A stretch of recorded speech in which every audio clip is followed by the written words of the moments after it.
Hello everyone, আসসালামু আলাইকুম। কেমন আছেন সবাই? শাহরান আরেকটা নতুন ভিডিওতে সবাইকে স্বাগতম। তবে আমি আলহামদুলিল্লাহ ভালো আছি, একটু শারীরিক প্রবলেমে আছি, বাট ভালো আছি।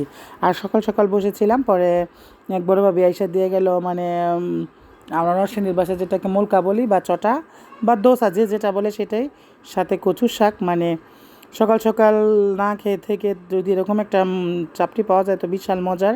তো আমি ওইটা খেতে খেতে আবার আমার স্টুডেন্ট চলে আসছে, এদেরকে পড়াইতে বসছি। পড়ায় কারণ গত এক মাস ওদেরকে আমি পড়াই নাই, তাই বাচ্চাদের যেহেতু পরীক্ষা শুরু হয়ে গেছে, এখন যদি না পড়াই তাহলে ওরা একটু লস করে ফেলবে। সেই জন্য ভাবলাম যে স্টার্ট করে দিই পড়াটা।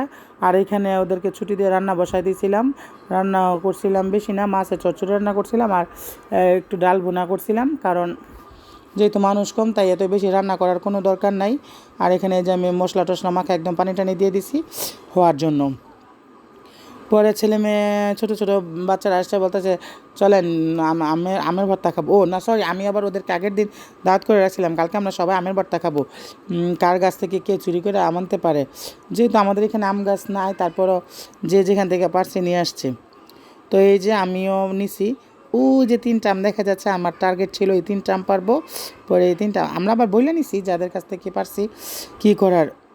পরে আমি আবার ওই 3টা আমি পারছি, যেই কথা সেই কাজ, নয়তো কি আর হয়? এই যে এই 3টা সেই 3টা, কারণ টার্গেট করবে আর টার্গেট মিস হবে না।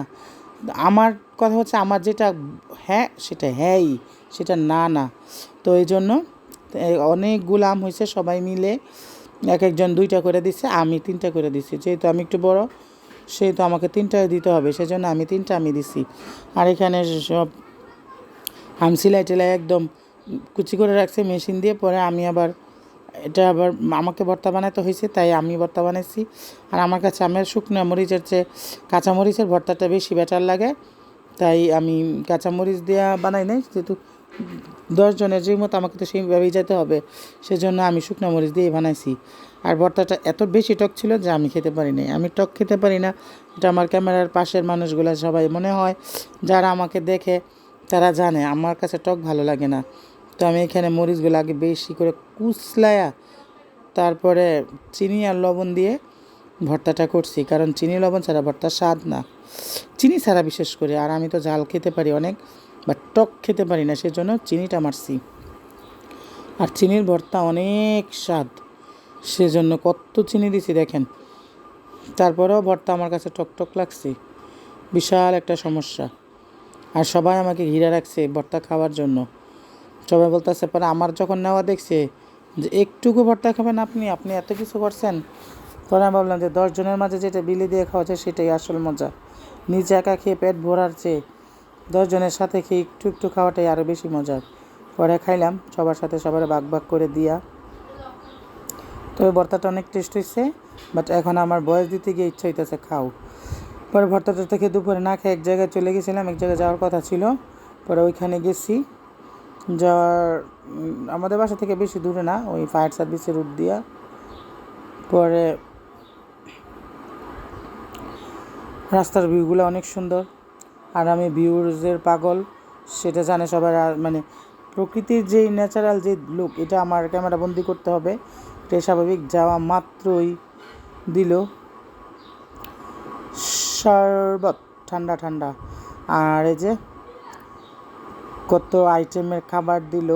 যদিও আমি শুধু বিস্কিট খাইছি আর পেয়ারা খাইছি, আমি তার কিছুই খাই না সেজন্য।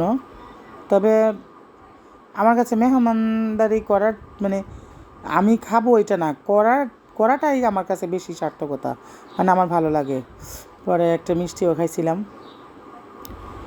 কারণ মিষ্টিগুলো মজার ছিল।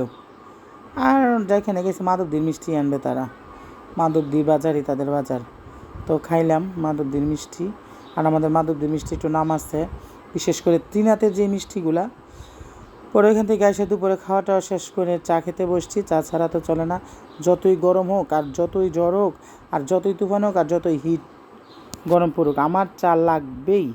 চা ছাড়া আমার একদিনও চলে না, চা আমাকে খেতেই হবে, সেই জন্য চা নেওয়া। চা খাইছি। আর চা খাওয়ার পরে আমার একজনের সেমাই দিয়েছিল, ওই সেমাইটা রান্না করব।